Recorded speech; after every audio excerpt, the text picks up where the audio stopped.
Right now, the big question is, does this change things for the better or for the worse? And some people who watch LasTame, also known as the Last Boss Queen, will just say that she's overreacting and everything's fine. She's not going to become a villainess. And while it's true she probably won't become the villainess of the game, the idea of power corrupting and pretty much putting the life of so many in your hands, and the idea that anime doesn't really do this, and I think this episode is the best example of what I mean, is that someone who apparently, now we know, Arthur has the ability to basically cure things. Like, it's not limited to plants. If a human had a disease or an illness, he can cure that. And apparently he got that information a little too soon, like 5 years too soon. And what this means is that now, not only because he's devoted to pride, what's going to happen? Because while we can probably look at this moment, saving the wife and basically making Gilbert loyal to us, it switches from going from the sister to now pride. But you have to consider the fact that someone with the ability who now knows that he can heal people that were destined to die in any other timeline, he could now save them. And if by saving them, what if that then causes them in the future, because now they're not dead to prevent doing this, they do something that makes life and just this world worse than what it would have been had they just died to begin with?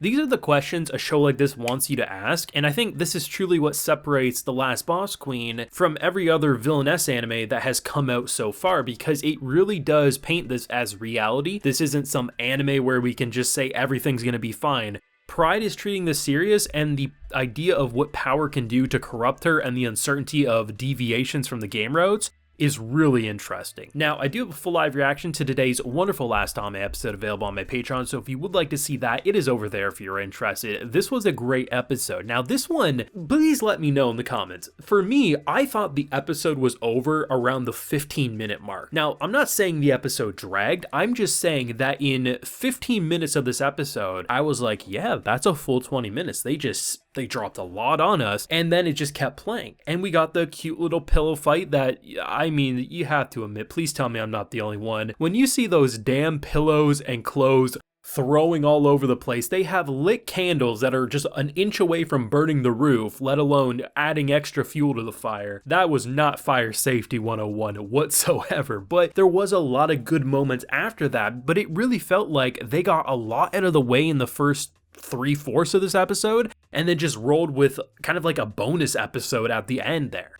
And I'm interested, right? Because it's obvious why in the game, someone like Chancellor Gilbert wouldn't know about Arthur, because for Arthur, just like the idea that he really didn't have anyone encouraging his skills and stuff, so it took an extra 5 years before he actually got to where he was. And he was a lot more angry, he was a lot more hateful towards someone like Pride, because Pride easily could have saved his father, but instead laughed at it for amusement. So this is a lot different. So when someone like Gilbert was, buying information in the shady black markets of potential abilities that could heal his beloved, ultimately what ended up happening was that the person that could have saved it, he hadn't realized his ability until it was too late. As far as anyone else knew, he was someone who could do stuff with plants. And very clearly it makes sense. Like, I mean, you could headcanon that maybe there was one time he tried using it on a person, but if that person wasn't sick, obviously it would look like it did nothing. I think though, this reveal about what his ability truly is, I think it does make his sword skills all the more impressive, because I was under the assumption, because we were seeing him do something with plants, is like, what if it's some sort of growth rate? And I thought maybe that's why him just picking up the sword and being a master similar to Pride was something to relate to that, but it seems like he's just naturally talented at lifting a sword, which is pretty impressive. Not gonna lie, I was kind of sideswept by the age glow up. I'm so used to anime just having character model inconsistencies, so like when you see a taller version of our boy and I'm like, oh, stale, I guess have that time skip not too long ago. Maybe just, some scenes are outsourced, some are, and that's why there's a height difference, but boy be looking good. No, just the ability that it's not even just used on you, but it can also be used on others is really cool. But I think my favorite part of the episode overall is how Pride handled the punishment towards Gilbert. And I think we could even reflect back a few episodes ago with the bandit and how she basically locked him into servitude, but gave like an override if he ever decided to want to help someone else, he could come back, or if anything, the sister will always be more important to protect than her, right? So if an order was to ever make it so her sister would be in harm's way, like, the the prisoner from the previous arc would be able to do something about it. I like the fact that when it comes to this, it's not about like just saying all's well that ends well, everything's forgiven. This is serious. Whether it's the knight scolding her for the heir to the throne jumping in the middle of a battlefield and her listening, to a moment with this where he has so much guilt and regret. So what can you do? And I love how it shifts from what would normally happen with her sister to now happening with her. And I think that's a really interesting change of pace, because the fear of being like, okay, this could go very smoothly. Now, obviously, the castle, the people, they won't be talking mad shit because he won't be spreading false rumors and everything. But at the same time, she realizes that even if she avoids everything that happens in the game, which she's done a good job at so far, she's reaching more and more uncharted territories, and she has a ridiculous amount of power. She was the last boss queen for a reason, because her skills make it so she reads a book once and she's a master at the subject, right?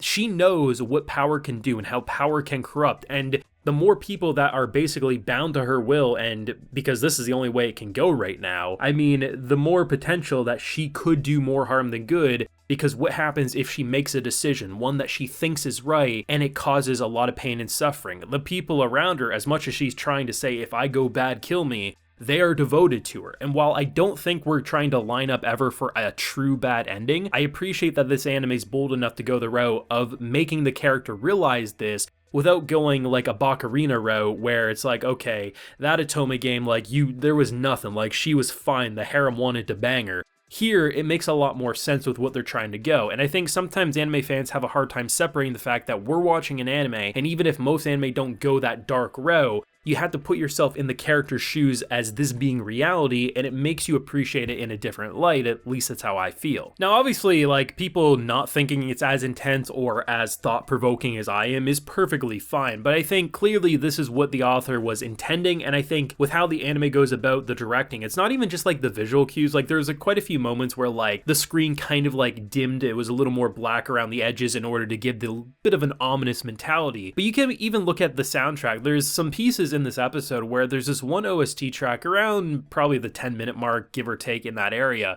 when all the things are really hitting the fan. It's this track that's not villainous, and what I mean, like, it's not an evil track. It's not like the evil queen walks in and that's what's playing, but I feel like it's one or two steps away from being a villainous OST, but it also feels like it's teeter-tottering of, is this a good decision, is this a bad decision, and we don't know where the needle's fully gonna land. And the directing does a very good job for maybe not having the most explosive production at face value. I think VAs, I think the sound direction, I think the subtle cues that they give visually, they more than make up for maybe not the most fluid of Sakuga at any given moment. But that's just my feelings. I'd love to know what everyone thought of this week's episode of Last Boss Queen. Let me know down below. Leave a like if you enjoyed. Subscribe if you're new around here. Of course, ring that bell so you can get notified when I upload more videos to the channel. And like I mentioned, we do have that full live reaction to today's wonderful episode available on my Patreon. And hey, while you're there, you'll also get a video shout out. So today we have Jared Fan, Zuda, Jessica Compton, Kesley Tonaga, Seraph Yosef, Monsi7, and Nathan Semichuk. So I appreciate the support, everyone. Please take care and have a good one.